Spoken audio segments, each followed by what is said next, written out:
question from, I don't know whether it's a Mr. or a Miss Piyawat in Haraha. I have some question.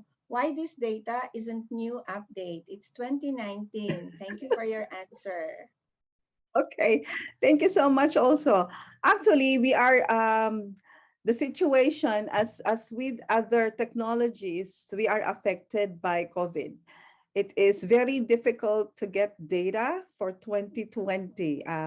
We have been trying to put together, but some of our contacts were not responding, and it's been yeah, it's been hard. And so we hope that we can put this together and publish in the next year. So currently, when we see, especially some places in Africa, Latin America, and some place in, in Myanmar, it's very difficult currently. So it's hard to get data because of this situation. But I already have some of them. So I hope as soon as I complete them, then we'll publish by next year. Thank you. I Okay, know we you're hear interested and exciting to see it. everybody always wait. What's the 2020 report? So we hear that, Dr. Ola, sometime early next year for the Yeah. 2020. Here's another question. I think this is a mom. How soon can we have non-browning apples in the Philippines? That should reduce food waste. And I don't worry that my children don't eat all the apple right away. Well, it depends on on the the manufacturer, the developers. When they have to apply for marketability here in the Philippines, and there are some, of course, there are some regulations in order to market in the Philippines. We have this uh, no, CPB, the Cartagena Protocol, the Yes. biosafety protocols, that we have to tell them that there is that's a GM, and so how is it going to be accepted in the market in the Philippines? Of course, the developers should also study how it can be marketed. I mean, is it going to be accepted right away? Or how would the consumers react when they see GM apples in the market? So it's one of those things that our developers should learn, should know before they apply for market release in the Philippines.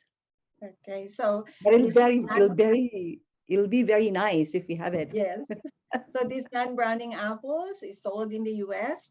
For it to be sold here, you have to get the biosafety permit and all the other factors that Dr. Ola mentioned before the technology developers could really come in and you will see that in the supermarket. So just one more question. I'm sorry, we'll have to cannot be able to accommodate all the question. We have a question from Normara Salsabila. So the question is, if we maximize land use to plant biotech crops, is it safe for environment or ecosystem balance in future? Yeah. Yes. Actually, I brushed through the benefits because of time limitations. But let me tell you that if we use biotech crops, the amount of production that we get, the tonnage, the amount of food that we get from biotech crops will not need us to denude our forests or cut down trees or use some other areas for production of crops anymore, because that amount already through biotech would be enough to feed the people. So that is the way of saving our environment, our ecosystem, because we don't need some other areas, additional areas to produce that much amount of food.